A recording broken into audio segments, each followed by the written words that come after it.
الحمد للہ رب العالمین والصلاة والسلام علی سید المرسلین اما بعد فاعوذ باللہ من الشیطان الرجیم بسم اللہ الرحمن الرحیم۔ مال وراثت میں خیانت نہ کیجیے۔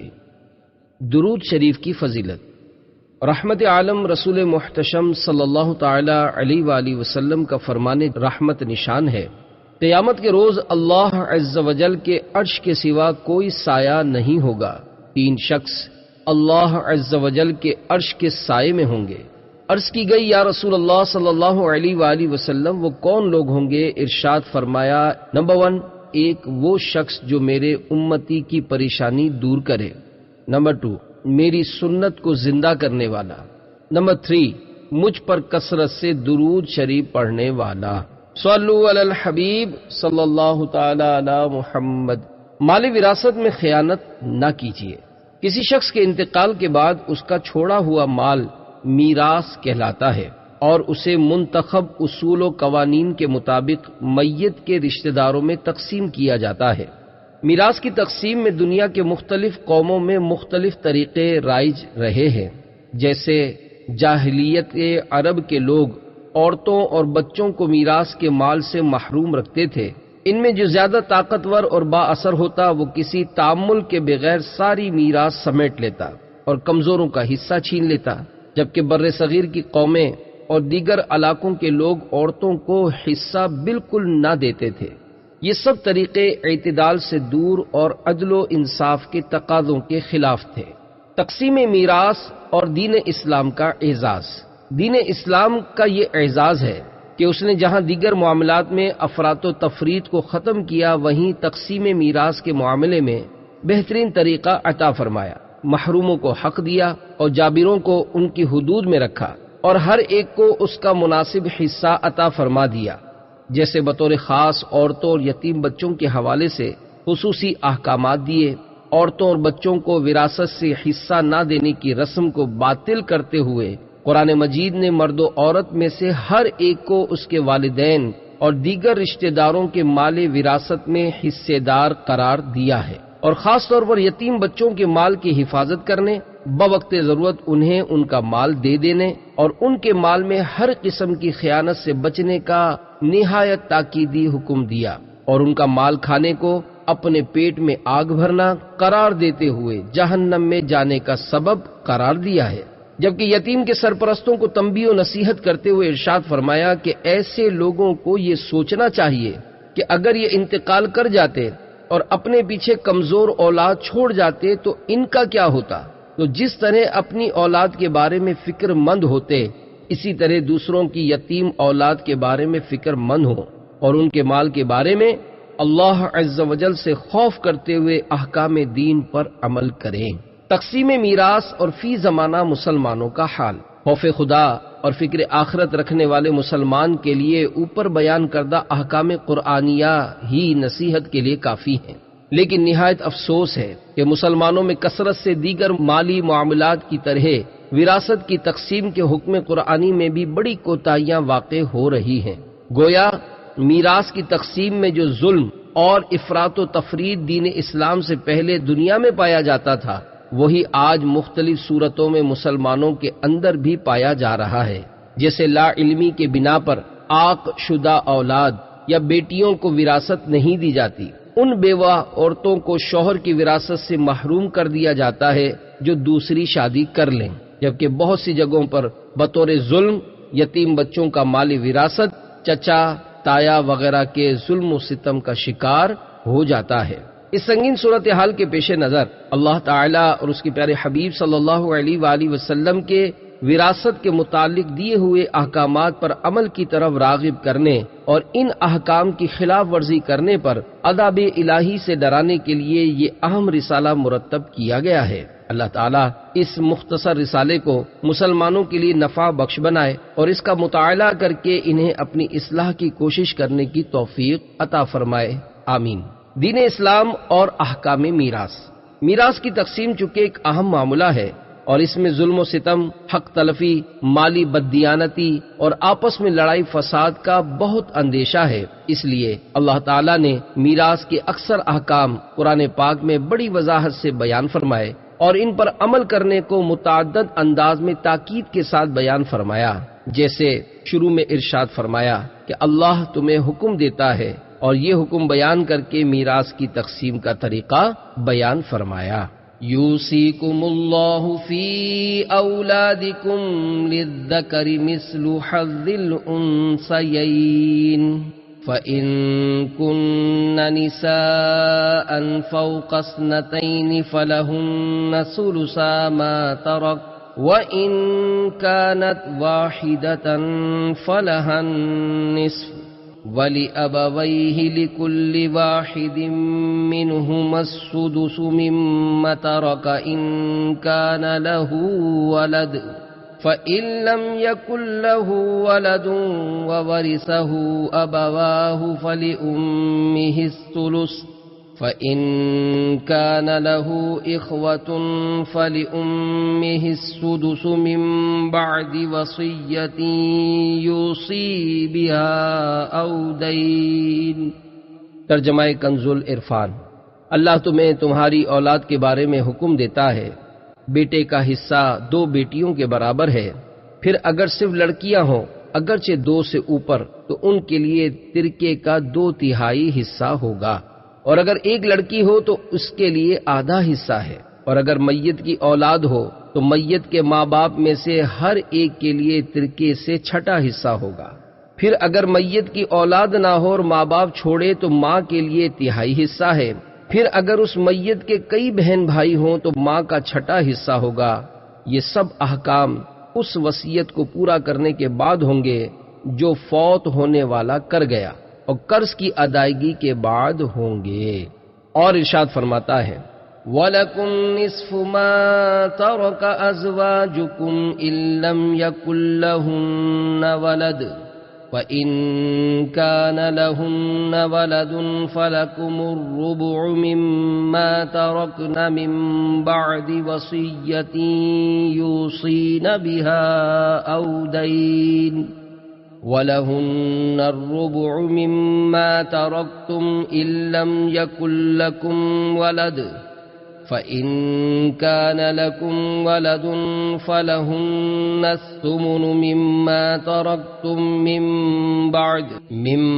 بَعْدِ وَصِيَّةٍ تُوصُونَ بِهَا أَوْ دَيْنٍ وَإِن كَانَ رَجُلٌ يُورَثُ كَلَالَةً أَوِ امْرَأَةٌ وَلَهُ أَخٌ أَوْ أُخْتٌ فَلِكُلِّ وَاحِدٍ مِّنْهُمَا السُّدُسُ فَإِن كَانُوا أَكْثَرَ مِن ذَلِكَ فَهُمْ شُرَكَاءُ فِي الثُّلُثِ مِن بَعْدِ وَصِيَّةٍ يُوصَى بِهَا أَوْ دَيْنٍ غَيْرَ مُضَارٍّ وَصِيَّةً مِّنَ اللَّهِ وَاللَّهُ عَلِيمٌ حَلِيمٌ۔ ترجمہ کنز العرفان۔ اور تمہاری بیویاں جو مال چھوڑ جائیں اگر ان کی اولاد نہ ہو تو ان میں سے تمہارے لیے آدھا حصہ ہے، پھر اگر ان کی اولاد ہو تو ان کے ترکے میں سے تمہارے لیے 1/4 حصہ ہے۔ یہ حصہ اس وصیت کے بعد ہوں گے جو انہوں نے کی ہو اور قرض کی ادائیگی کے بعد ہوں گے، اور اگر تمہارے اولاد نہ ہو تو تمہارے ترکے میں سے عورتوں کے لیے 1/4 حصہ ہے، پھر اگر تمہارے اولاد ہو تو ان کا تمہارے ترکے میں سے 8واں حصہ ہے۔ یہ حصے اس وصیت کے بعد ہوں گے وصیت تم کر جاؤ اور قرض کی ادائیگی کے بعد ہوں گے۔ اور اگر کسی ایسے مرد یا عورت کا ترکہ تقسیم کیا جانا ہو جس نے ماں باپ اور اولاد میں سے کوئی نہ چھوڑا اور صرف ماں کی طرف سے اس کا ایک بھائی یا ایک بہن ہو تو ان میں سے ہر ایک کے لیے 6واں حصہ ہوگا، پھر اگر وہ ماں کی طرف والے بہن بھائی ایک سے زیادہ ہوں تو سب 1/3 میں شریک ہوں گے۔ یہ دونوں صورتیں بھی میت کی اس وصیت کے اور قرض کی ادائیگی کے بعد ہوں گی جس وصیت میں اس نے ورثہ کو نقصان نہ پہنچایا ہو۔ یہ اللہ کی طرف سے حکم ہے اور اللہ بڑے علم والا بڑے حلم والا ہے۔ میراث میں جو حصے مقرر کیے گئے ان کی مقدار کی مکمل حکمت اور مصلحت اللہ تعالیٰ ہی بہتر جانتا ہے۔ ہماری عقل و شعور کو اس کی گہرائی تک رسائی حاصل نہیں ہے، اس لیے اللہ تعالیٰ نے حصے بیان کرنے کے بعد واضح طور پر ارشاد فرمایا کہ آباؤکم و ابناؤکم لا تدرون ایہم اقرب لکم نفعا فریضۃ من اللہ ان اللہ کان علیما حکیما۔ ترجمہ کنز العرفان، تمہارے باپ اور تمہارے بیٹے تمہیں معلوم نہیں کہ ان میں کون تمہیں زیادہ نفع دے گا، یہ اللہ کی طرف سے مقرر کردہ حصہ ہے، بے شک اللہ بڑے علم والا حکمت والا ہے۔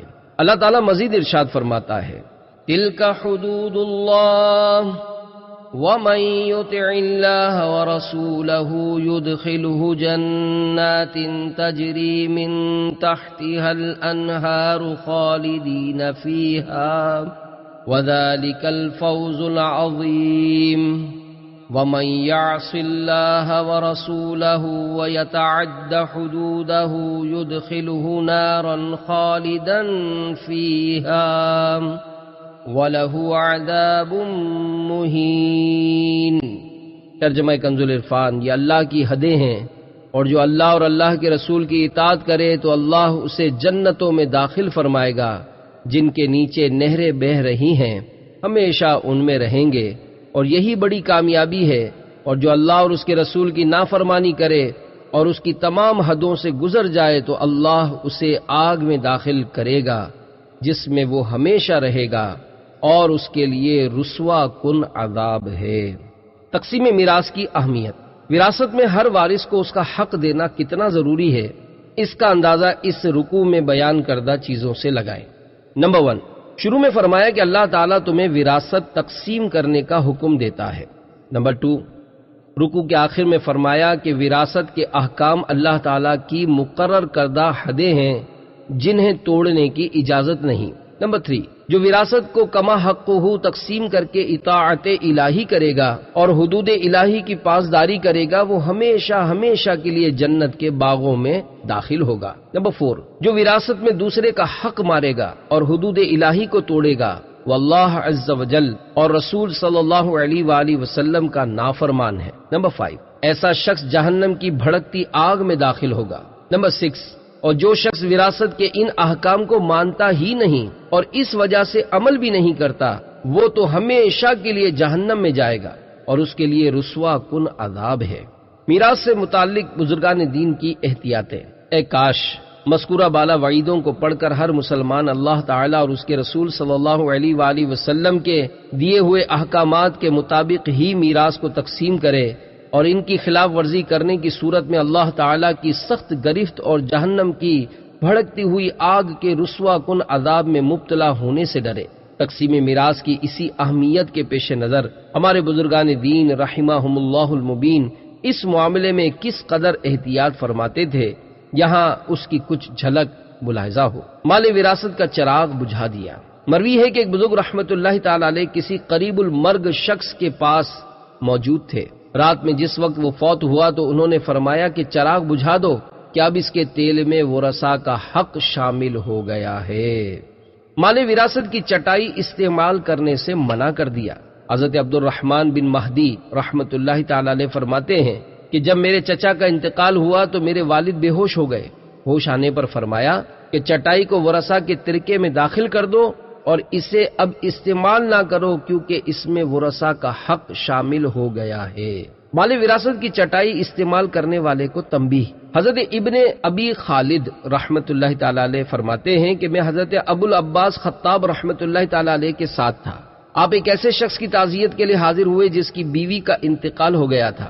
آپ نے گھر میں ایک چٹائی بچھی ہوئی دیکھی تو گھر کے دروازے پر ہی کھڑے ہو گئے۔ اور اس شخص سے فرمایا کہ کیا تیرے علاوہ بھی کوئی وارث ہے؟ اس نے جواب دیا جی ہاں۔ آپ رحمت اللہ تعالی علیہ نے فرمایا کہ تیرا اس چیز پر بیٹھنا کیسا ہے جس کا تو مالک نہیں؟ تو وہ شخص اس تنبیہ کے بعد اس چٹائی سے اٹھ گیا۔ میں نے اپنی اولاد کو دوسروں کا حق نہیں دیا۔ یہ تو کسی کے انتقال کے بعد اس کے مال سے متعلق بزرگان دین کا حال تھا، جبکہ اپنے مال اور اس کے ہونے والے ورثاء کے حوالے سے بزرگان دین رحمہم اللہ المبین کس قدر محتاط تھے، اس کی جھلک بھی ملاحظہ ہو۔ چنانچہ مروی ہے کہ حضرت عمر بن عبدالعزیز رحمت اللہ تعالی علیہ کے وصال کے وقت مسلمہ بن عبد الملک ان کے پاس حاضر ہوئے اور عرض کی، اے امیر المومنین، آپ نے ایسا کام کیا ہے جو آپ سے پہلے کسی نے نہیں کیا، وہ یہ کہ آپ نے اولاد تو چھوڑی ہے لیکن ان کے لیے مال نہیں چھوڑا، کیونکہ آپ علیہ رحمہ کے پاس مال تھا ہی نہیں بلکہ وہ تنگ دستی کی زندگی گزار رہے تھے۔ حضرت عمر بن عبدالعزیز رحمت اللہ تعالی علیہ نے فرمایا، مجھے بٹھا دو۔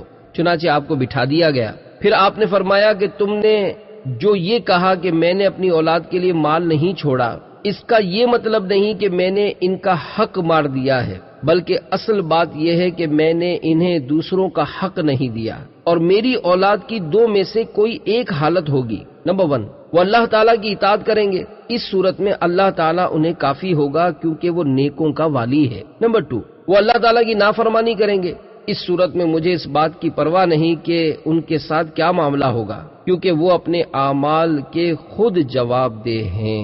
اپنے مال سے متعلق ایک شرعی حکم۔ مذکورہ بالا حکایات کو سامنے رکھتے ہوئے ہر شخص اپنے حال پر غور کر سکتا ہے کہ اسے مال وراثت سے متعلق کس قدر احتیاط کرنے کی ضرورت ہے۔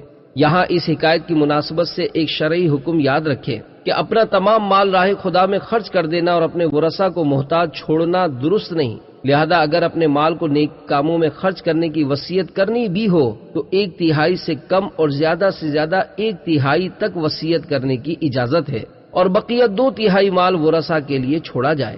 حضرت سعد بن ابی وقاص رضی اللہ تعالی عنہ سے روایت ہے کہ حضور اقدس صلی اللہ علیہ وآلہ وسلم نے ارشاد فرمایا، تیرا اپنے ورثاء کو غنی چھوڑنا اس سے بہتر ہے کہ تو انہیں محتاج چھوڑے کہ وہ لوگوں کے سامنے ہاتھ پھیلائیں۔ تقسیم میراث کے 7 فوائد و برکات۔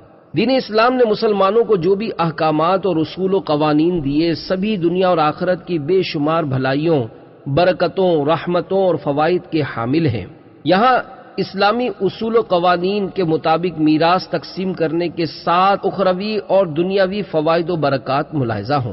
نمبر 1، شرعی احکام کے مطابق میراث تقسیم کرنے سے اللہ تعالی کی رضا حاصل ہوتی ہے۔ نمبر 2، میراث کے شرعی احکام پر عمل کرنے والا جنت کا حقدار ہوتا اور جہنم کے رسوا کن عذاب سے بچ جاتا ہے، اور یہ بہت بڑی اخروی کامیابی ہے۔ نمبر 3، تقسیم میراث کے اسلامی احکام پر عمل کرنے سے اگر دوسروں کو ترغیب ملے تو جو اس ترغیب کا سبب بنے اسے دوسروں کے عمل کا بھی اجر ملتا ہے۔ نمبر 4، شرعی قوانین کے مطابق میراث میں ملنے والا مال حلال ہوتا ہے، اور حلال مال سے کی جانے والی مالی عبادتیں قبول ہوتی ہیں، اور ان کا قبول ہو جانا بہت بڑا اخروی سرمایہ ہے۔ نمبر 5، شرعی اصولوں کے مطابق میراث تقسیم کرنے سے دولت کی منصفانہ تقسیم ہوتی ہے، ورنہ عموماً لڑائی جھگڑے ہی ہوتے ہیں۔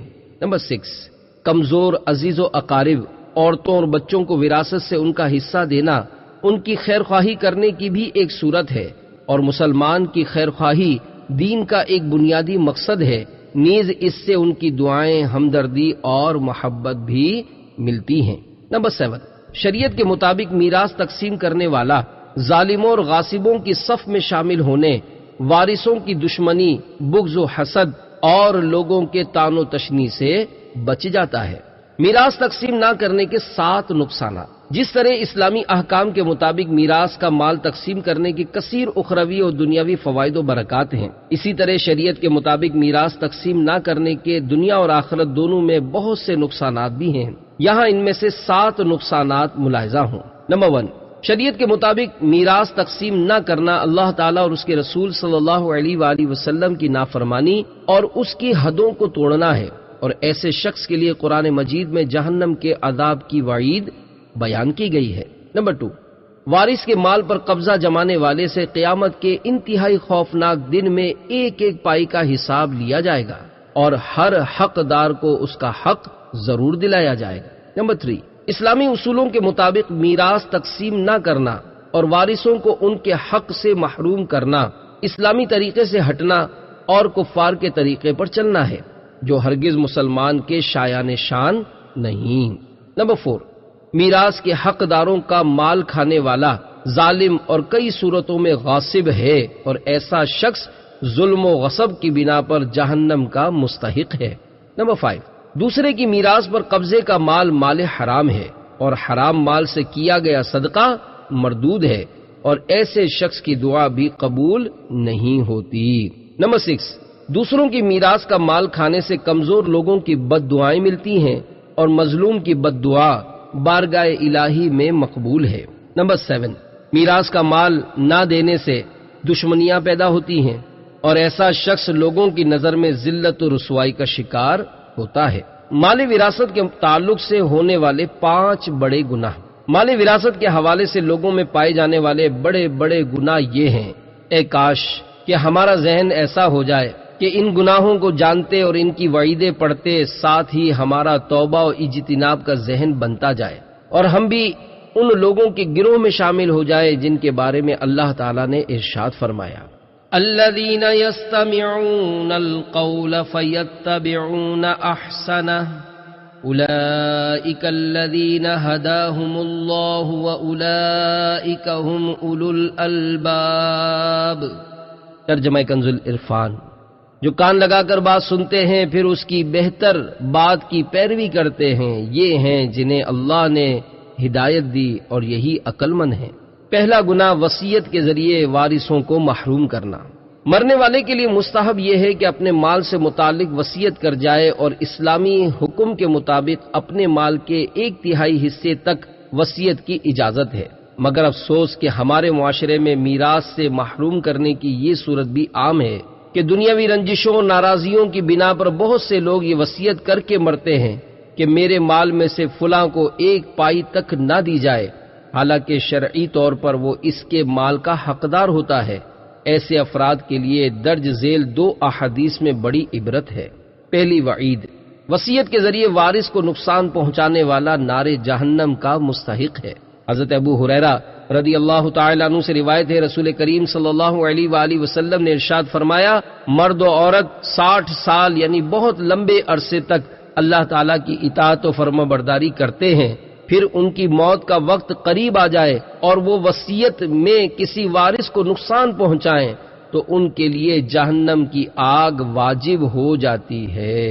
دوسری وعید، اپنی وصیت میں خیانت کرنا برے خاتمے کا سبب ہے۔ حضرت ابو ہریرہ رضی اللہ تعالی عنہ سے روایت ہے، حضور اقدس صلی اللہ علیہ وآلہ وسلم نے ارشاد فرمایا، کوئی آدمی 70 برس تک جنتیوں جیسے عمل کرتا رہتا ہے، پھر اپنی وصیت میں خیانت کر بیٹھتا ہے تو اس کا خاتمہ برے عمل پر ہوتا ہے اور وہ جہنم میں داخل ہو جاتا ہے، اور کوئی شخص 70 برس تک جہنمیوں جیسے عمل کرتا رہتا ہے، پھر اپنی وصیت میں انصاف سے کام لیتا ہے تو اس کا خاتمہ اچھے عمل پر ہوتا ہے اور وہ جنت میں داخل ہو جاتا ہے۔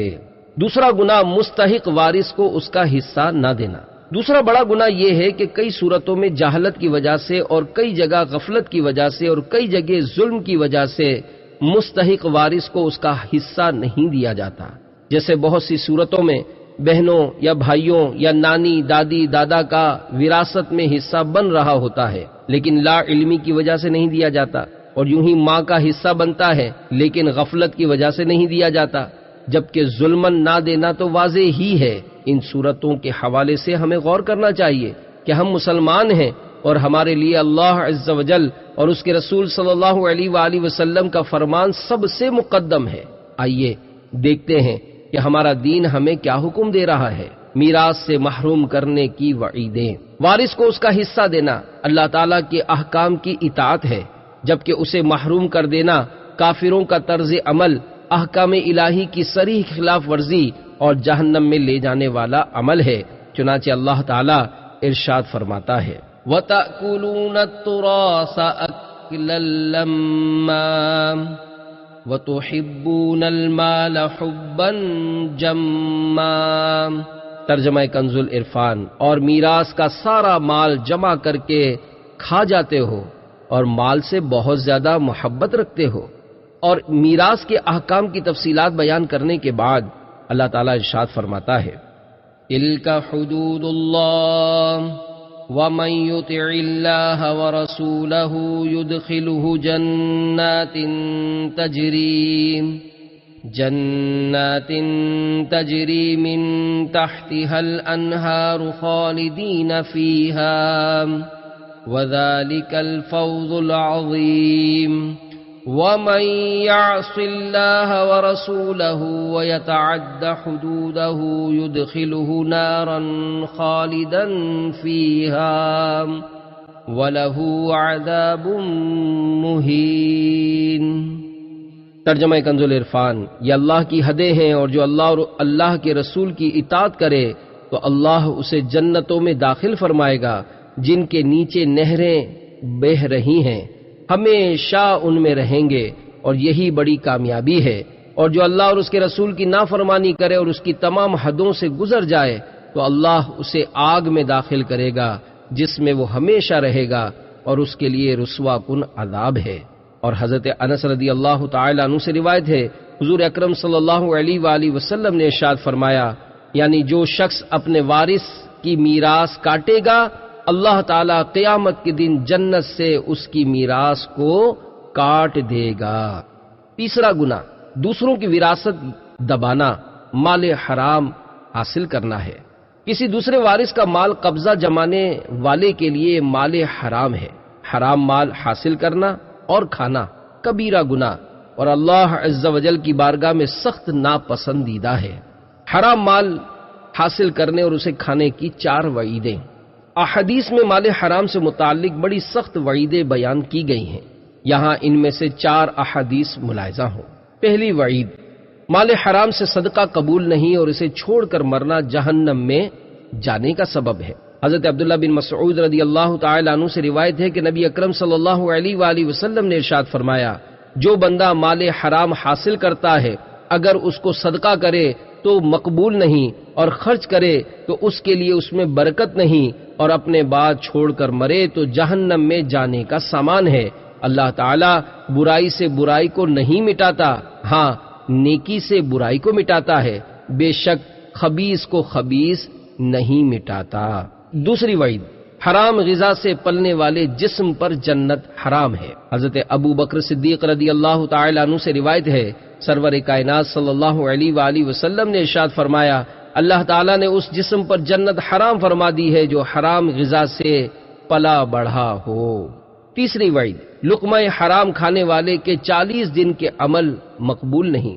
تاجدار رسالت صلی اللہ علیہ وآلہ وسلم نے حضرت سعد رضی اللہ تعالی عنہ سے ارشاد فرمایا، اے سعد اپنی غذا پاک کر لو، مستجاب الدعوات ہو جاؤ گے۔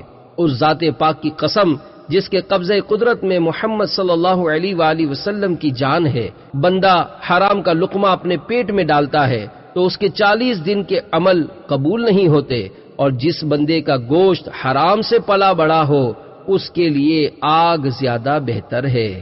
چوتھی وعید، حرام کھانے پینے والے کی دعا قبول نہیں ہوتی۔ حضرت ابو ہریرہ رضی اللہ تعالیٰ عنہ فرماتے ہیں، سرکار دو عالم صلی اللہ علیہ وآلہ وسلم نے ایک شخص کا ذکر کیا جو لمبا سفر کرتا ہے، اس کے بال پرا گندہ اور بدن غبار آلود ہے، اور وہ اپنے ہاتھ آسمان کی طرف اٹھا کر یا رب پکار رہا ہے، حالانکہ اس کا کھانا حرام، پینا حرام، لباس حرام اور غذا حرام ہو، پھر اس کی دعا کیسے قبول ہوگی؟ اللہ تعالیٰ مسلمانوں کو حرام مال حاصل کرنے سے بچنے اور حلال مال حاصل کرنے کی توفیق عطا فرمائے، آمین۔ چوتھا گناہ، وارث کا مال غصب کرنا۔ کسی کی وراثت کا حصہ دبا لینا ناحق مال کھانے میں داخل ہے، اور اس سے اللہ تعالیٰ نے منع فرمایا ہے، چنانچہ ارشاد فرمایا، یا ایھا الذین آمنوا لا تأکلوا اموالکم بینکم بالباطل۔ ترجمہ کنز العرفان، اے ایمان والو، باطل طریقے سے آپس میں ایک دوسرے کے مال نہ کھاؤ۔ اور جب کوئی وارث مال وراثت سے اپنا حصے پر قبضہ کر لے پھر دوسرا وارث اس کے حصے کو چھین لے تو یہ کسی مسلمان کا مال ناحق غصب کرنا ہے۔ مسلمان کا مال ناحق غصب کرنے کی 3 وعیدیں احادیث میں مسلمان کا مال ناحق غصب کرنے پر بڑی سخت وعیدیں بیان کی گئی ہیں۔ یہاں ان میں سے 3 احادیث ملاحظہ ہوں۔ پہلی وعید، غاصب کو بروز قیامت 7 زمینوں کا طوق پہنایا جائے گا۔ حضرت سعید بن زید رضی اللہ تعالی عنہ سے روایت ہے، نبی کریم صلی اللہ علیہ وآلہ وسلم نے ارشاد فرمایا، جس نے بالشت کے برابر زمین ناحق لی تو قیامت کے دن اسے 7 زمینوں کا طوق پہنایا جائے گا۔ دوسری وعید، غاصب کے فرائض و نوافل مقبول نہیں۔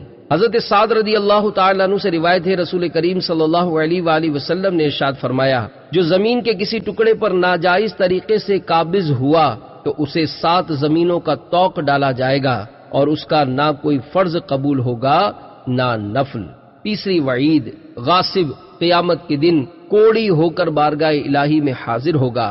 حضرت اشعث بن قیس کندی سے روایت ہے، حضور انور صلی اللہ علیہ وآلہ وسلم نے ارشاد فرمایا، جو شخص دوسرے کے مال پر قبضہ کرے گا وہ قیامت کے دن اللہ تعالی سے کوڑی ہو کر ملے گا۔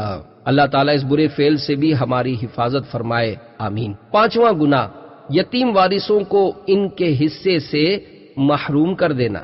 وراثت کے مسئلے میں سنگین ترین صورتحال یتیم وارثوں کو ان کے حصے سے محروم کرنا اور انہیں حصہ نہ دینا ہے۔ یتیموں کا مال ناحق کھانے کی 4 وعیدیں ایسے لوگوں کے لیے درج ذیل آیت اور 3 احادیث میں بڑی عبرت ہے۔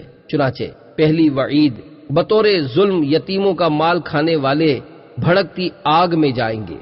اللہ تعالیٰ ارشاد فرماتا ہے، ان الذين يأكلون اموال اليتامى ظلما انما يأكلون في بطونهم نارا وسيصلون سعيرا۔ ترجمہ کنز العرفان، بے شک وہ لوگ جو ظلم کرتے ہوئے یتیموں کا مال کھاتے ہیں وہ اپنے پیٹ میں بالکل آگ بھرتے ہیں اور ان قریب یہ لوگ بھڑکتی ہوئی آگ میں جائیں گے۔ دوسری وعید، مال یتیم ناحق کھانے والوں کے منہ سے آگ نکل رہی ہوگی۔ حضرت ابو برزہ رضی اللہ تعالی عنہ سے روایت ہے، حضور اقدس صلی اللہ علیہ وآلہ وسلم نے ارشاد فرمایا، قیامت کے دن ایک قوم اپنی قبروں سے اس طرح اٹھائی جائے گی کہ ان کے منہوں سے آگ نکل رہی ہوگی۔ عرض کی گئی، یا رسول اللہ صلی اللہ علیہ وآلہ وسلم وہ کون لوگ ہوں گے؟ ارشاد فرمایا، کیا تم نے اللہ تعالیٰ کے اس فرمان کو نہیں دیکھا؟ ان الذين يأكلون اموال اليتامى ظلما انما يأكلون في بطونهم نارا۔ ترجمہ کنز العرفان، بے شک وہ لوگ جو ظلم کرتے ہوئے یتیموں کا مال کھاتے ہیں وہ اپنے پیٹ میں بالکل آگ بھرتے ہیں۔ تیسری وعید، یتیموں کا مال ظلمن کھانے والوں کا دردناک عذاب۔ حضرت ابو سعید خدری رضی اللہ تعالی عنہ سے روایت ہے، رسول اکرم صلی اللہ علیہ وآلہ وسلم نے ارشاد فرمایا، میں نے معراج کی رات ایسی قوم دیکھی جن کے ہونٹ اونٹوں کے ہونٹوں کی طرح تھے اور ان پر ایسے لوگ مقرر تھے جو ان کے ہونٹوں کو پکڑتے پھر ان کے منہوں میں آگ کے پتھر ڈالتے جو ان کے پیچھے سے نکل جاتے۔ میں نے پوچھا، اے جبرائیل علیہ السلام یہ کون لوگ ہیں؟ عرض کی، یہ وہ لوگ ہیں جو یتیموں کا مال ظلم سے کھاتے تھے۔ چوتھی وعید، یتیم کا مال ناحق کھانے والا جنت اور اس کی نعمتوں سے محروم ہو جائے گا۔ حضرت ابو ہریرہ رضی اللہ تعالی عنہ سے روایت ہے، نبی کریم صلی اللہ علیہ وآلہ وسلم نے ارشاد فرمایا، 4 شخص ایسے ہیں جنہیں جنت میں داخل نہ کرنا اور اس کی نعمتیں نہ چکھانا اللہ تعالیٰ پر حق ہے۔ نمبر 1، شراب کا عادی۔ نمبر 2، سود کھانے والا۔ نمبر 3، ناحق یتیم کا مال کھانے والا۔ نمبر 4، والدین کا نافرمان۔ یتیم کا مال کھانے سے کیا مراد ہے؟ یتیم کا مال ناحق کھانا کبیرہ گناہ اور سخت حرام ہے۔ قرآن پاک میں نہایت شدت کے ساتھ اس کے حرام ہونے کا بیان کیا گیا ہے۔ افسوس کہ لوگ اس میں بھی پرواہ نہیں کرتے۔ عموماً یتیم بچے اپنے تایا، چچا وغیرہ کے ظلم و ستم کا شکار ہوتے ہیں۔ انہیں اس حوالے سے غور کرنا چاہیے۔ یہاں ایک اور اہم مسئلے کی طرف توجہ کرنا ضروری ہے، وہ یہ کہ یتیم کا مال کھانے کا یہ مطلب نہیں کہ آدمی باقاعدہ کسی بری نیت سے کھائے ہی تو حرام ہے، بلکہ کئی صورتیں ایسی ہیں کہ آدمی کو شرعی احکام کا علم بھی نہیں ہوتا اور وہ یتیموں کا مال کھانے کے حرام فعل میں ملوث ہو جاتا ہے، جیسے جب میت کے ورثہ میں کوئی یتیم ہے تو اس کے مال سے یا اس کے مال سمیت مشترک مال سے دوسرے لوگوں کے لیے فاتحہ، تیجا وغیرہ کا کھانا حرام ہے کہ اس میں یتیم کا حق شامل ہے، لہذا یہ کھانے صرف فقراء کے لیے بنائے جائیں اور صرف بالغ ورثہ کے مال سے ان کی اجازت سے تیار کیے جائیں، ورنہ جو بھی جانتے ہوئے یتیم کا مال کھائے گا وہ دوزخ کی آگ کھائے گا اور قیامت میں اس کے منہ سے دھواں نکلے گا۔ مال وراثت سے متعلق پائی جانے والی 8 عمومی غفلتیں۔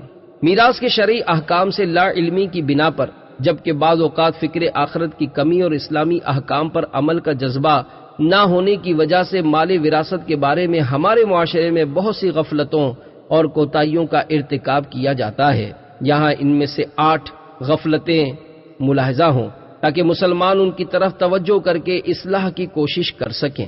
پہلی غفلت، یتیم وارث کے مال سے میت کی فاتحہ، نیاز اور سوئم وغیرہ کے اخراجات کرنا۔ کسی شخص کا انتقال ہونے پر اسے ثواب پہنچانے کے لیے ورثہ سوئم، 10واں، 40واں، فاتحہ اور نذر و نیاز کا اہتمام کرتے ہیں۔ یہ اچھے اور باعث ثواب اعمال ہیں، لیکن اس میں بعض اوقات یہ غفلت برتی جاتی ہے کہ ان امور پر ہونے والے اخراجات میت کے چھوڑے ہوئے مال سے کیے جاتے ہیں اور اس کے وارثوں میں یتیم اور نابالغ بچے بھی ہوتے ہیں اور ان کے حصے سے بھی وہ اخراجات لیے جاتے ہیں، حالانکہ یتیموں یا دیگر نابالغ ورثہ کے حصے سے یہ کھانے پکا کر لوگوں کو کھلانا ناجائز و حرام ہے، بلکہ اگر یتیم یا کوئی نابالغ وارث اجازت بھی دے دے تب بھی ان کا مال ان کاموں میں استعمال کرنا جائز نہیں۔ لہذا نہایت ضروری ہے کہ اس طرح کے کھانے صرف بالغ ورثہ کی رضامندی سے ان کے حصے سے کیے جائیں۔ نیز یہ بھی یاد رکھیں کہ جنازے کے بعد کا کھانا اور سوئم کا کھانا ہمارے ہاں کے عرف و رواج میں دعوت میت کے طور پر ہوتا ہے اور یہ کھانا صرف فقیروں کے لیے جائز ہے، مالداروں کے لیے نہیں۔ لہذا اگر بالغ ورثہ بھی ان کھانوں کا اہتمام کریں تو صرف فقراء کو کھلائیں۔ نوٹ: ایصال ثواب کے ثبوت سے متعلق معلومات حاصل کرنے کے لیے شیخ طریقت امیر اہل سنت بانی دعوت اسلامی حضرت علامہ مولانا محمد الیاس عطار قادری رضوی دامت برکاتہم العالیہ کا رسالہ فاتحہ اور ایصال ثواب کا طریقہ کا مطالعہ فرمائیں۔ دوسری غفلت، یتیم اور نابالغ ورثہ کے حصوں سے بیجا اخراجات کرنا۔ یتیم بچوں کو وراثت میں جو حصہ ملتا ہے یا اس کے علاوہ ان کی اپنی کسی جائز کمائی یا تحفہ وغیرہ کے ذریعے جو مال انہیں ملتا ہے اسے خرچ کرنے کے حوالے سے عام گھروں میں بہت سی غفلتیں اور کوتاہیاں پائی جاتی ہیں، جیسے یتیم اور نابالغ وارثوں کا حصہ جدا نہیں کرتے بلکہ سبھی کے ساتھ مشترک رکھتے ہیں اور اسی مشترکہ مال سے صدقہ و خیرات کیا جا رہا ہوتا ہے۔ رشتہ داروں میں غمی خوشی کے مواقع پر لین دین چل رہا ہوتا ہے، گھر میں آنے والے مہمانوں کی مہمان نوازی ہو رہی ہوتی ہے، بھائی بہن کی شادی میں اور تعلیم وغیرہ میں وہی مال صرف ہو رہا ہوتا ہے۔ اس مشترکہ مال میں یہ سب تصرفات ناجائز و حرام ہیں، کیونکہ اس میں یتیم کا مال بھی شامل ہے جسے ان معاملات میں خرچ کرنا جائز نہیں۔ لہذا عافیت اسی میں ہے کہ یتیم اور نابالغ وارث کا حصہ جدا کر دیا جائے، اس کے بعد دیگر بالغ ورثہ باہمی رضامندی سے ان معاملات میں مال وراثت خرچ کرے۔ یتیم کا مال گھر کے افراد کے لیے مشترکہ پکائے گئے کھانے اور اس سے ملتی جلتی چیزوں میں ملا لینا جائز ہے، لیکن صدقہ و خیرات، مہمان نوازی اور رشتہ داریوں کے لین دین میں دینا ہرگز جائز نہیں۔ تیسری غفلت، بیٹیوں اور بہنوں کو میراث سے حصہ نہ دینا۔ ہمارے معاشرے میں بیٹیوں اور بہنوں کو میراث سے ان کا حصہ نہ دینا بھی عام ہوتا جا رہا ہے، حالانکہ باپ کے مال میں بیٹیوں کا حق قرآن مجید کی نص قطعی سے ثابت ہے جسے کوئی ختم نہیں کر سکتا۔ یاد رہے، لڑکیوں کو حصہ نہ دینا حرام قطعی ہے، لہذا اگر والدین نے وصیت وغیرہ کے ذریعے بیٹیوں کو ان کے حصے سے محروم کر دیا یا بیٹوں نے بہنوں کو ان کا حصہ دینے کے بجائے سارا مال آپس میں تقسیم کر لیا یا ان کا حصہ کسی غیر وارث کو دے دیا تو یہ ضرور ظلم ہے اور ایسے لوگوں پر توبہ کے ساتھ ساتھ بیٹیوں اور بہنوں کو ان کا حصہ لوٹا دینا لازم ہے، اور ان کا یہ عذر کرنا غلط ہے کہ لڑکی کی شادی دھوم دھام سے کر دی تھی اس لیے وہ میراث کی حقدار نہیں ہے۔ چوتھی غفلت، بیٹیوں اور بہنوں سے وراثت کا حصہ معاف کروا لینا۔ وراثت ایک ایسا مالی حق ہے جو لازمی طور پر وارث کی ملکیت میں آ جاتا ہے، وہ اسے بہر صورت لینا ہی ہے، نہ اسے معاف کر سکتا ہے اور نہ ہی اس سے معاف کروایا جا سکتا ہے۔ ہاں، ہمارے ہاں بعض اوقات وراثت کی حقدار عورتیں جیسے بیٹیاں اور بہنیں اپنا حصہ لینے کے بجائے معاف کر دیتی ہیں، اور بعض اوقات دیگر رشتہ دار انہیں اپنا حصہ معاف کر دینے کا کہتے اور اس پر زور دیتے ہیں۔ یہ دونوں صورتیں غلط ہیں۔ معاف کرنے یا کروانے سے ان کا حصہ ختم نہیں ہوگا۔ مردوں پر لازم ہے کہ وہ حقدار عورتوں کو ان کا حصہ دیں، اور عورتوں پر لازم ہے کہ وہ اپنے حصے کو اپنے قبضے میں لیں۔ البتہ اگر اپنے حصہ وراثت پر قبضہ کرنے کے بعد کسی جبر و اکراہ اور زبردستی کے بغیر محض اپنی خوشی سے کسی دوسرے وارث کو اپنا حصہ دینا چاہیں تو اس کا اختیار انہیں حاصل ہے۔ پانچویں غفلت، بیوہ دوسری شادی کر لے تو اسے پہلے شوہر کی میراث سے حصہ نہ دینا۔ جو عورت شوہر کے انتقال کے وقت اس کے نکاح یا اس کی عدت میں ہو وہ اپنے شوہر کی وارث ہے، پھر اگرچہ وہ عدت پوری کرنے کے بعد دوسری شادی کر لے جب بھی اس کا حق وراثت باقی رہتا ہے، ختم نہیں ہو جاتا۔ ہمارے ہاں دوسری شادی کر لینے کی وجہ سے بیوہ کو اس کا حصہ نہیں دیا جاتا۔ یہ حکم الہی کی صریح خلاف ورزی اور ناجائز و حرام ہے، اور اس سے بچنا ہر مسلمان پر لازم ہے۔ چھٹی غفلت، زندگی میں والدین سے جائیداد تقسیم کرنے کا جبری مطالبہ کرنا۔ زندگی میں ہر شخص اپنے مال اور اس میں تصرف کرنے کا مالک ہے، وہ جس کو جتنا چاہے دے سکتا ہے، کیونکہ یہ دینا بطور میراث نہیں، وراثت تو مرنے کے بعد تقسیم ہوتی ہے۔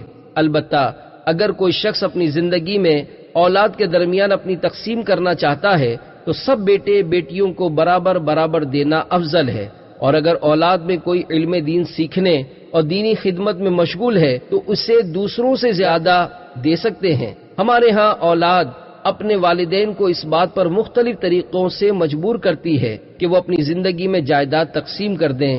ان کا یہ جبری مطالبہ ناجائز ہے، کیونکہ یہ والدین کی دل آزاری کا سبب ہے جو کہ ناجائز و گناہ ہے۔ ساتویں غفلت، والدین کو اولاد کی وراثت سے حصہ نہ دینا۔ اولاد کے انتقال کے وقت اگر والدین میں سے کوئی ایک یا دونوں زندہ ہیں تو وہ بھی اپنی اولاد کے وارث ہیں اور اس کے ترکہ سے حصہ پائیں گے۔ ہمارے یہاں بعض جگہ یہ سمجھا جاتا ہے کہ اولاد تو والدین کے مال میں حصہ دار ہوتی ہے لیکن والدین اولاد کے مال میں حصے دار نہیں ہوتے۔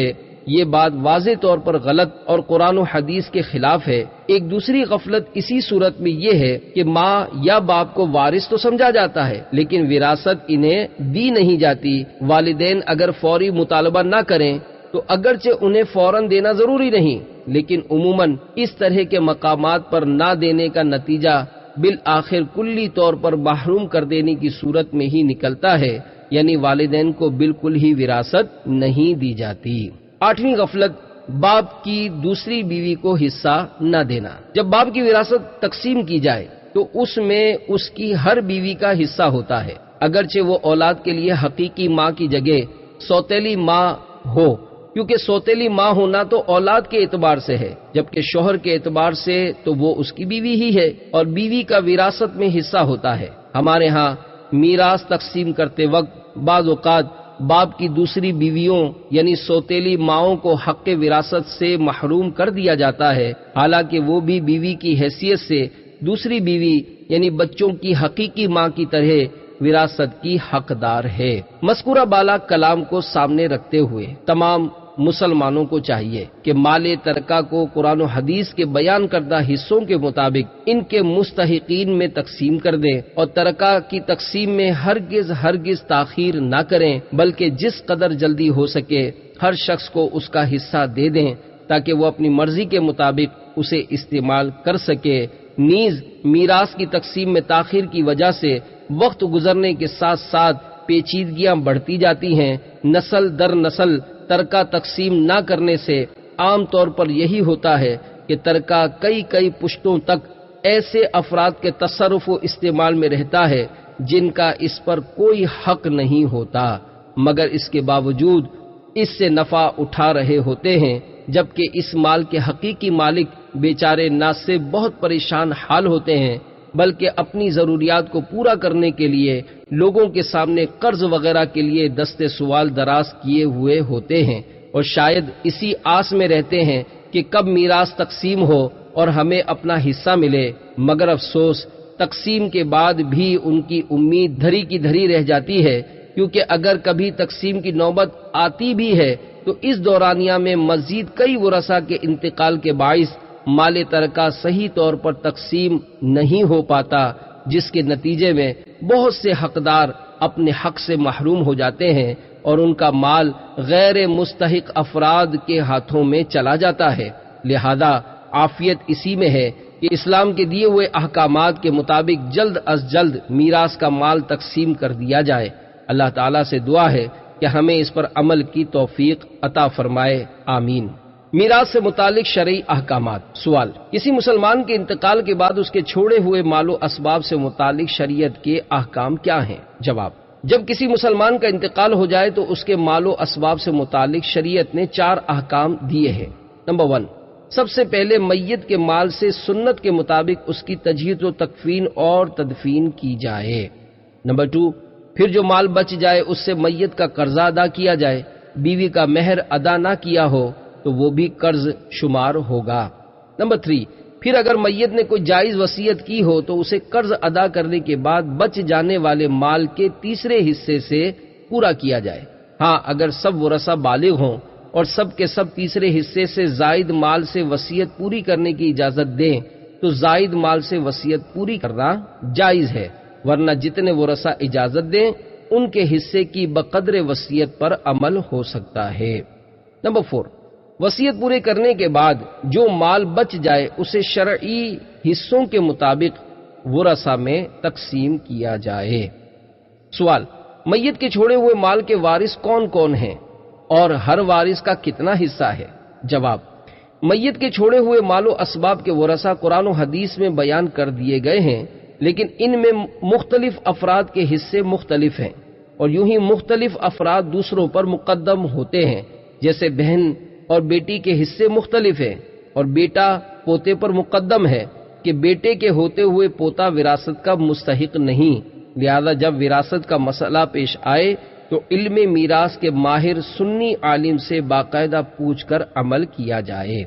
سوال: اگر شوہر نے بیوی کا حق مہر ادا نہیں کیا اور شوہر کا انتقال ہو گیا تو اب بیوی کا حق مہر کہاں سے ادا کیا جائے گا؟ اور اگر بیوی کا انتقال ہو گیا تو شوہر یہ حق مہر کسے ادا کرے گا؟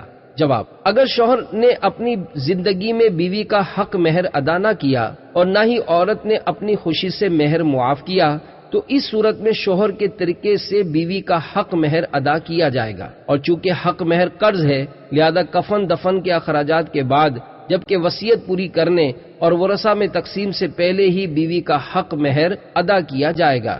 اور اس معاملے میں ہمارے معاشرے میں جو یہ طریقہ رائج ہے کہ میت پر ہاتھ رکھ کر عورت سے زبردستی مہر معاف کروایا جاتا ہے، یہ بالکل غلط ہے۔ اس کی نہ تو کوئی شرعی حیثیت ہے اور نہ ہی اس طرح معاف کرانے سے حق مہر معاف ہوتا ہے۔ رہی یہ بات کہ اگر حق مہر ادا کرنے سے پہلے بیوی کا انتقال ہو جائے تو اس صورت میں حق مہر کی رقم بیوی کے تمام ورثاء کے درمیان ان کے حصوں کے مطابق تقسیم ہوگی، جس میں شوہر خود بھی حصے دار ہوگا۔ سوال: وصیت کرنے کا شرعی حکم کیا ہے اور کتنے مال کی وصیت کرنی چاہیے؟ جواب: وصیت کرنے کا شرعی حکم یہ ہے کہ اگر مرنے والے کے ذمے کسی قسم کے حقوق اللہ باقی نہ ہوں تو وصیت کرنا مستحب ہے، اور اگر اس پر حقوق اللہ کی ادائیگی باقی ہو، جیسے اس کے ذمے کچھ نمازوں کا ادا کرنا باقی ہو، یا حج فرض ہونے کے باوجود ادا نہ کیا ہو، یا کچھ روزے چھوڑے تھے وہ نہ رکھے ہوں، تو ایسی صورت میں واجب ہے کہ ان چیزوں کا فدیہ دینے کے لیے وصیت کرے۔ میت پر مالی حقوق العباد جیسے لوگوں کا قرضہ ہو تو اسے وصیت میں اس لیے ذکر نہیں کیا کہ وراثت کی تقسیم میں وصیت سے پہلے قرضوں کی ادائیگی کا جداگانہ حکم موجود ہے، یعنی مال چھوڑ کر مرنے والا قرضوں کی ادائیگی کی وصیت کرے یا نہ کرے، بہر صورت قرض ادا کیا ہی جائے گا۔ مستحب یہ ہے کہ انسان اپنے تہائی مال سے کم میں وصیت کرے، خواہ ورثہ مالدار ہوں یا فقراء۔ البتہ جس کے پاس مال تھوڑا ہو اس کے لیے افضل یہ ہے کہ وہ وصیت نہ کرے جبکہ اس کے وارث موجود ہوں، اور جس شخص کے پاس کثیر مال ہو وہ بھی تہائی مال سے زیادہ وصیت نہ کرے۔ سوال: کیا کسی وارث کے لیے وصیت کرنا جائز ہے، جیسے کوئی شخص اپنے بیٹے کے لیے ہی وصیت کرے؟ جواب: ورثہ کے لیے وصیت کرنا جائز نہیں، چنانچہ نبی کریم صلی اللہ علیہ وآلہ وسلم نے ارشاد فرمایا، وارث کے لیے کوئی وصیت نہیں مگر یہ کہ ورثہ چاہیں۔ البتہ اگر کسی نے اپنے وارث کے لیے وصیت کی اور دیگر ورثہ سب بالغ ہوں اور وہ اجازت بھی دے دیں تو وارث کے لیے وصیت جائز و نافذ ہو جائے گی، اور اگر ورثہ میں بالغ و نابالغ سب شامل ہیں اور بعض ورثہ اجازت دے دیں تو ان اجازت دینے والوں میں سے جو بالغ ہیں صرف انہی کے حصوں میں یہ وصیت جائز و نافذ ہو جائے گی، جبکہ یتیم وارث اور نابالغ وارث اور اجازت نہ دینے والے بالغ ورثہ کے حصوں میں یہ وصیت جائز و نافذ نہیں ہوگی۔ سوال: کیا ساس سسر کے ترکے میں داماد یا بہو کا حصہ ہوتا ہے؟ جواب: ساس سسر کی جائیداد میں داماد یا بہو اپنے اس رشتے کی وجہ سے کسی طرح وارث نہیں۔ ہاں، اگر کسی اور رشتے کے طور پر وارث بنے تو ممکن ہے، مثلا داماد بھتیجا ہو اور دیگر مقدم ورثہ نہ ہو تو اب یہی وارث ہوگا۔ چنانچہ فتاوی رضویہ میں ہے، داماد یا خسر ہونا اصلاً کوئی حق کی وراثت ثابت نہیں کر سکتا، خواہ دیگر ورثہ موجود ہوں یا نہ ہوں۔ ہاں، اگر اور رشتہ ہے تو اس کے ذریعے سے وراثت ممکن ہے، مثلا داماد بھتیجا ہے، خسر چچا ہے، تو اس وجہ سے باہم وراثت ممکن ہے۔ ایک شخص مرے اور دو وارث چھوڑے، ایک دختر اور ایک بھتیجا، کہ وہی اس کا داماد ہے، تو داماد بوجہ برادر زادگی نصف مال پائے گا، اور اگر اجنبی ہے تو کل مال دختر کو ملے گا، داماد کا کچھ نہیں۔ واللہ تعالی اعلم۔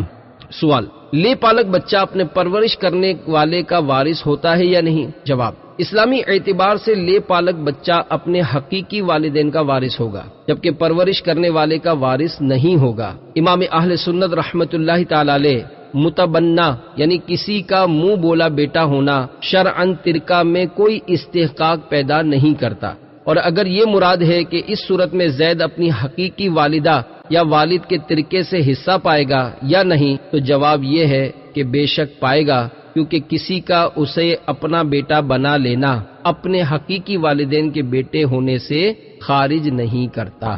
سوال: کیا منہ بولا بیٹا، بہن، بھائی وغیرہ بھی وارث ہوتے ہیں؟ جواب: امام اہل سنت رحمت اللہ تعالی علیہ اسی طرح کے ایک سوال کا جواب دیتے ہوئے ارشاد فرماتے ہیں، منہ بولا بیٹا نہ ایسے شخص کا بیٹا ہوتا ہے اور نہ ہی اپنے باپ سے بے تعلق ہوتا ہے، کیونکہ حقیقتوں میں تغیر نہیں ہوتا۔ شرعی طور پر وہ اپنے باپ کا وارث ہے، نہ کہ اس دوسرے شخص کا جس نے اس کو منہ بولا بیٹا بنایا ہے۔ اگر دوسرا شخص چاہے تو منہ بولے بیٹے کے حق میں وصیت کر دے تاکہ اس کا مال اس کے منہ بولے بیٹے کے ہاتھ میں آ جائے اور یہ وراثت نہ ہوگی۔ خبردار، وارث کے لیے وصیت نہیں ہوتی، اور کسی کا منہ بولا بیٹا بن جانا اس کے لیے باپ کی میراث سے مانع نہیں ہوتا۔ سوال: والدین کی زندگی میں جو بیٹا یا بیٹی فوت ہو جائے اس کا حصہ ہوگا یا نہیں؟ جواب: شرعی اعتبار سے کسی شخص کے انتقال کے وقت اس کے زندہ ورثہ ہی ترکے کے وارث قرار پاتے ہیں، لہذا جو بیٹا یا بیٹی اپنے والدین کی زندگی میں ہی اس دنیا فانی سے رخصت ہو جائے تو اس کا والدین کے مال میں کوئی حصہ نہ ہوگا۔ البتہ اگر اپنے والدین کے انتقال کے بعد اور ترکہ تقسیم ہونے سے پہلے کسی وارث کا انتقال ہو جائے تو اس صورت میں وہ وارث ہوگا اور اس کا حصہ اس کے ورثاء کے مابین تقسیم ہوگا۔ سوال: کیا سوتیلے بہن بھائیوں کا بھی وراثت میں حصہ ہوتا ہے؟ جواب: اس میں تفصیل یہ ہے کہ اگر وہ ایک طرف سے سوتیلے ہیں، جیسے باپ کی طرف سے بہن بھائی ہیں جو دوسری عورت سے پیدا ہوئے جنہیں اللاتی کہا جاتا ہے، یا صرف ماں کی طرف سے بہن بھائی ہیں جو کسی دوسرے شوہر کے ذریعے پیدا ہوئے جنہیں اخیافی کہا جاتا ہے، تو یہ اپنی شرائط کے ساتھ ورثہ ہوتے ہیں، جبکہ جو دونوں طرف سے سوتیلے ہوں کہ نہ باپ کی طرف سے ہوں اور نہ ماں کی طرف سے، تو وہ بہن بھائی کے رشتے کے اعتبار سے ورثہ نہیں ہیں۔ سوال: کیا دادا کی جائیداد میں پوتے کا حصہ ہوتا ہے؟ جواب: اگر کسی شخص کا انتقال ہوا اور اس کی اولاد زندہ نہیں، پوتا زندہ ہے، تو یہی اپنے دادا کی جائیداد کا وارث ہوگا۔ البتہ اگر میت کا بیٹا اور پوتا دونوں زندہ ہوں تو اب پوتا اپنے دادا کی جائیداد کا وارث نہ ہوگا۔ ایسی صورت میں وارث کو چاہیے کہ اپنے حصے سے کچھ مال اسے دے دے۔ اللہ تعالیٰ ارشاد فرماتا ہے: وَإِذَا حَضَرَ الْقِسْمَةَ أُولُو الْقُرْبَى وَالْيَتَامَى وَالْمَسَاكِينُ فَارْزُقُوهُم مِّنْهُ وَقُولُوا لَهُمْ قَوْلًا مَّعْرُوفًا۔ ترجمہ کنز العرفان: اور جب تقسیم کرتے وقت رشتہ دار اور یتیم اور مسکین آ جائیں تو اس مال میں سے انہیں بھی کچھ دے دو اور ان سے اچھی بات کہو۔ اس حکم پر عمل کرنے میں مسلمانوں میں بہت سستی پائی جاتی ہے، بلکہ اس حکم کا علم ہی نہیں ہوتا۔ البتہ یہ یاد رہے کہ نابالغ اور غیر موجود وارث کے حصے میں سے دینے کی اجازت نہیں۔ سوال: بہت سارے لوگ اپنی نافرمان اولاد کو اپنی جائیداد سے عاق کرنے کی وصیت کرتے ہیں، اس کی شرعی حیثیت کیا ہے؟ جواب: جو شخص کسی شرعی عذر کے بغیر اپنے ماں باپ کا جائز حکم نہ مانے یا معاذ اللہ انہیں ایذا پہنچائے، وہ در حقیقت عاق اور شدید وعیدوں کا مستحق ہے، اگرچہ والدین اسے عاق نہ کریں بلکہ اپنی فرط محبت سے دل میں ناراض بھی نہ ہوں۔ جبکہ جو شخص والدین کی فرما برداری میں مصروف رہے لیکن والدین شرعی وجہ کے بغیر ناراض رہیں یا وہ کسی خلاف شرع بات میں اپنے والدین کا کہا نہ مانے اور اس وجہ سے والدین نہ خوش ہوں تو وہ شخص ہرگز عاق نہیں۔ حکم شرعی یہ ہے کہ کوئی شخص عاق ہونے کی وجہ سے ماں باپ کے ترکے سے محروم نہیں ہو سکتا، اگرچہ والد لاکھ بار اپنے فرما بردار خواہ نافرمان بیٹے کو کہے کہ میں نے تجھے عاق کیا یا اپنے ترکے سے محروم کر دیا، نہ اس کا یہ کہنا کوئی نیا اثر پیدا کر سکتا ہے، نہ وہ اس بنا پر کوئی ترکے سے محروم ہو سکتا ہے۔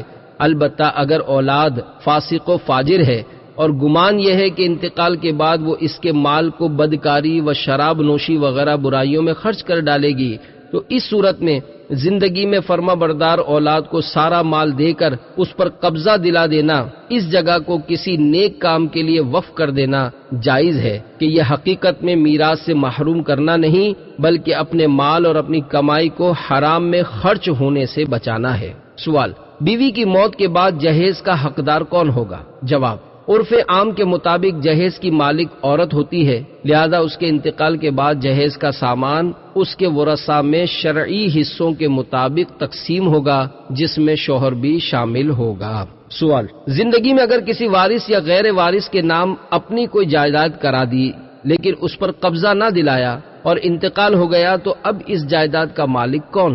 جواب: جائیداد کسی کے نام کرنا تحفہ ہے اور شریعت میں تحفے کے لیے اس پر قبضہ ضروری ہے، لہذا بغیر قبضہ کیے تحفہ دینے کا عمل شرعی اعتبار سے مکمل نہیں ہوتا۔ لہذا اگر کسی شخص نے اپنی زندگی میں اپنا کوئی مال یا جائیداد زبانی یا تحریری طور پر کسی کے نام کر دی لیکن تحفہ لینے والے نے اس پر قبضہ نہیں کیا تو تحفہ مکمل نہ ہوگا بلکہ وہ چیز تحفہ دینے والے کی ملکیت پر ہی باقی رہے گی، اور قبضے سے پہلے اگر ان میں سے کسی ایک کا انتقال ہو گیا تو یہ تحفہ باطل ہو جائے گا اور تحفہ دینے والے کی موت کے بعد اس کے ورثاء میں ہی تقسیم ہوگا۔ قبضے سے مراد کیا ہے اور کس صورت میں کیسے قبضہ کیا جاتا ہے، ان مسائل میں کافی تفصیل ہے، اس لیے ان مسائل کے لیے کسی مستند سنی دارالفتہ میں رابطہ ضرور کر لیں۔ سوال: والد کے انتقال کے بعد ورثاء میں بعض افراد والد کا کاروبار سنبھالتے ہیں، تو کیا سب ورثاء اس کاروبار اور اس کے نفع میں حصہ دار ہوں گے یا صرف کاروبار کرنے والے؟ جواب: مال ترکہ میں تمام ورثاء بطور شرکت ملک شریک ہیں۔ تمام ورثاء کی اجازت سے کاروبار سنبھالنے کی صورت میں ہر وارث اپنے حصے کے مطابق کاروبار کے نفع و نقصان کا حقدار ہوگا، اور اگر بعض ورثاء نے دیگر ورثاء کی اجازت کے بغیر کاروبار سنبھالا اور مزید آگے بڑھایا تو اصل مال جو کہ میت کے انتقال کے وقت کاروبار میں تھا اس میں تو ہر وارث اپنے حصے کی مقدار کا مالک ہوگا، لیکن اس مال سے حاصل ہونے والے نفع کے بارے میں حکم شرعی یہ ہے کہ اس نفع میں دیگر ورثاء شریک نہیں ہوں گے، بلکہ یہ نفع صرف انہی افراد کا ہے جنہوں نے کاروبار بڑھا کر نفع حاصل کیا، البتہ ان کے لیے صرف اپنے حصے کے مطابق نفع لینا حلال ہے اور دیگر ورثاء کے حصوں کے مطابق حاصل شدہ نفع ان کے حق میں مال خبیث ہے۔ انہیں چاہیے کہ اپنے حصے سے زائد نفع دیگر ورثاء کو ان کے حصوں کے مطابق دیں یا خیرات کریں، اپنے خرچ میں نہ لائیں۔ یہ حکم متروکہ جائیداد وغیرہ کے کرایوں کا بھی ہے۔ صلو علی الحبیب صلی اللہ تعالی علی محمد۔